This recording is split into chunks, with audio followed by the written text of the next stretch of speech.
Salut à tous, alors voilà, ça fait maintenant 10 ans que je suis aux Philippines et beaucoup d'entre vous le savent et m'ont demandé une vidéo sur le pays. Donc forcément c'est avec grand plaisir que j'ai envie de vous le faire. Et donc aujourd'hui je pourrais vous parler un petit peu de ce qu'est le pays, ce que sont les Philippines, en vous disant que le pays fait 300 000 km², ce qui est à peu près la moitié de la France. Je pourrais vous dire qu'il y a plus de 100 millions de personnes, ce qui est à peu près le double de la France, un petit peu moins mais à peu près. Et donc au final on vit avec la moitié de terrain, on est le double de personnes sur la moitié de terrain. Ça pourrait être une chose. Je pourrais vous dire que le 7e milliard de bébés est né aux Philippines. Je pourrais vous dire aussi qu'il y a une île aux Philippines où vous pouvez trouver des zèbres et des girafes et pas mal d'autres espèces venues d'Afrique qui courent en liberté. Mais au lieu de vous dire tout ça, j'avais envie de parler vraiment de 5 histoires extraordinaires qui au final n'ont en commun qu'une chose, elles se sont passées aux Philippines. Et donc au final, c'est un petit peu comme ça que j'ai décidé de vous faire connaître ce pays. Donc je vous remercie d'être là et j'espère que cette vidéo vous donnera l'envie un jour de visiter les Philippines.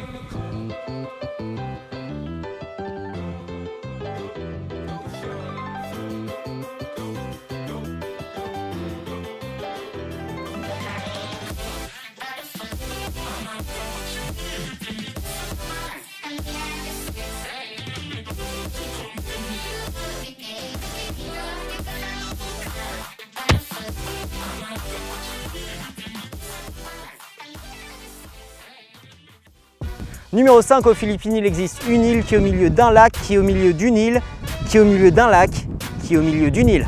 C'est le volcan Taal et en fait vous pouvez le voir un petit peu loin, ou en tout cas on voit un bout de la chaîne de montagne Taal par là-bas. Mais bon, voilà. Et le lac Taal est en fait pas très loin du barangay de Balisong, ce qui est exactement l'endroit où on a inventé les couteaux papillons.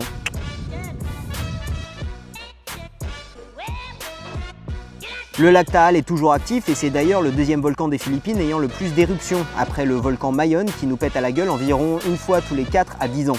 Le volcan Taal a par contre la palme du volcan le plus meurtrier et ça doit être par le fait qu'il soit si proche de la capitale. Ce volcan a eu 33 éruptions enregistrées depuis l'arrivée des Espagnols aux Philippines vers la fin du XVIe siècle et aurait tué entre 5 et 6 000 personnes depuis. Numéro 4, une organisation pour aider les plus démunis. Donc Litre of Light, ou Litre de Lumière en français, est une organisation qui s'est basée sur l'idée originale d'Alfredo Moser pour donner de la lumière aux plus démunis. Il existe un grand nombre d'endroits très pauvres aux Philippines et ces ghettos sont insalubres, construits à l'aide de matériaux de récupération et souvent bien trop proches les uns des autres pour que la lumière naturelle puisse entrer. L'idée d'Alfredo est simple et pas chère à mettre en place. Tout ce dont on a besoin est une bouteille d'eau mélangée à un bouchon de javel pour éviter que la mousse se développe dans la bouteille.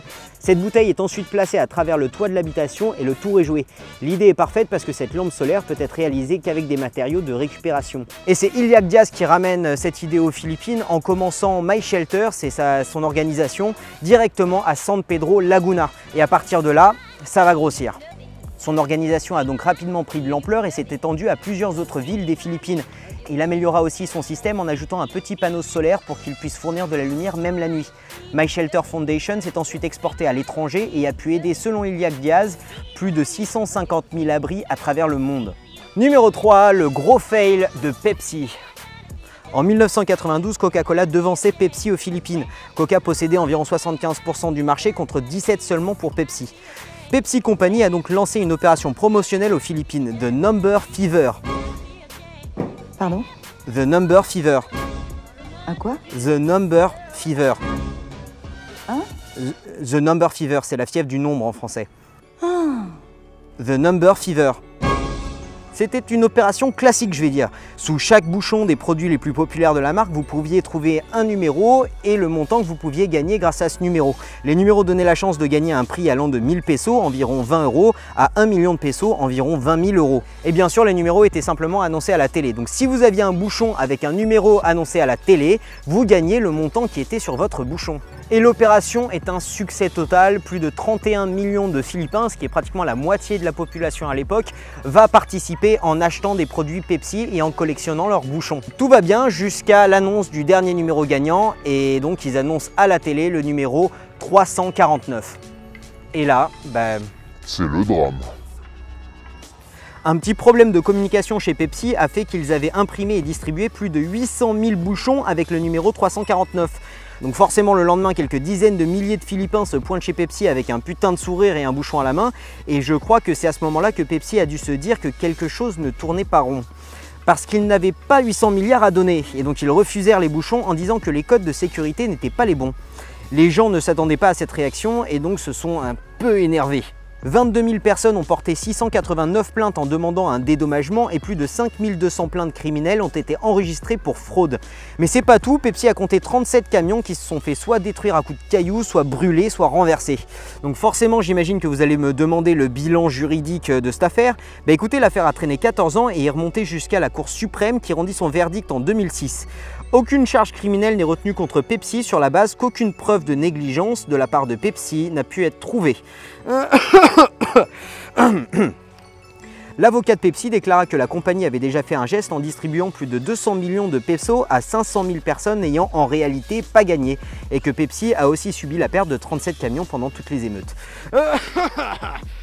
Numéro 2, le trésor de Yamshita. Donc cette histoire m'a été racontée déjà par 2 ou 3 personnes qui recherchaient encore le trésor de Yamshita. Ça nous ramène pendant la Seconde Guerre mondiale où le général Yamshita avait encore possession des Philippines. La légende raconte que durant la Seconde Guerre mondiale, le général japonais Tomoyuki Yamshita, surnommé le Tigre de Malaya, avait récolté un énorme butin de guerre. Ce butin était composé d'argent et d'objets de valeur pris aux banques, aux musées, aux particuliers et aux bâtiments religieux de toute l'Asie du Sud-Est. Le butin aurait été rassemblé à Singapour, puis aurait été transporté pour être caché à plusieurs endroits aux Philippines, qui étaient à l'époque sous occupation japonaise, et tout ça en attendant d'être rapatrié vers le Japon. Mais là, problème, les troupes américaines prennent possession des Philippines rapidement après. Toutes les personnes impliquées dans cette histoire sont soit tuées, soit incarcérées, et Yamshita lui-même est jugé pour crime de guerre et exécuté en 1946. Le trésor est alors perdu. Enfin, perdu jusqu'en 1988 où un chasseur de trésors nommé Angelio Roas intente un procès contre un ancien président des Philippines. Roas dit avoir parlé à un ancien soldat japonais en 1961 à Baguio City qui lui aurait donné une carte de l'emplacement d'une partie du trésor. Il aurait aussi parlé à l'interprète de Yamshita qui lui aurait parlé de la chambre souterraine renfermant l'or et l'argent. C'est grâce à ces témoignages qu'il aurait trouvé une salle littéralement remplie d'or. Un butin total estimé à 40,5 milliards de dollars. Ferdinand Marcos aurait pris connaissance de la découverte alors que Roas essayait de revendre un boudin en or de 91 cm et d'environ 1 tonne. Roas aurait été arrêté, passé à tabac et son trésor lui aurait été confisqué par les hommes de Marcos. Le procès eut lieu à Hawaï où Marcos était exilé. Ferdinand Marcos meurt en 1989 avant le procès et Rogelio Roas meurt le jour juste avant son témoignage en 1993. La Cour de justice de l'État d'Hawaï a quand même été en faveur de Roas en disant que les preuves de ses dires semblaient être suffisantes. La famille de Marcos a dû alors payer pratiquement 20 millions de dollars à la famille de Roas. Et même si cette histoire fut finalement réglée, beaucoup pensent encore que ce qu'a découvert Roas n'était qu'une partie seulement du trésor complet. Numéro 1, l'histoire improbable de Hiro Onoda. Alors attention parce que cette histoire est peu connue et s'est vraiment déroulée pas très loin de chez moi. Hiro Onoda est un japonais descendant d'une ancienne classe de guerriers samouraïs. Servant lui-même dans l'armée impériale japonaise pendant la Seconde Guerre, il est donc envoyé aux Philippines en 1944 avec pour mission de stabiliser l'île de Lubang. Ses ordres étaient clairs, sous aucune circonstance il doit se rendre ou sauter la vie.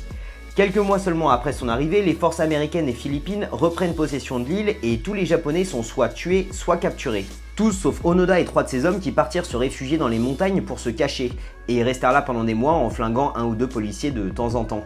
Le truc c'est qu'ils n'avaient plus aucun moyen de communication avec l'extérieur et la première fois qu'ils furent en contact avec la fin de la guerre, c'était grâce à un mot des habitants de l'île qui lisait « La guerre s'est finie le 15 août, descendez de la montagne ».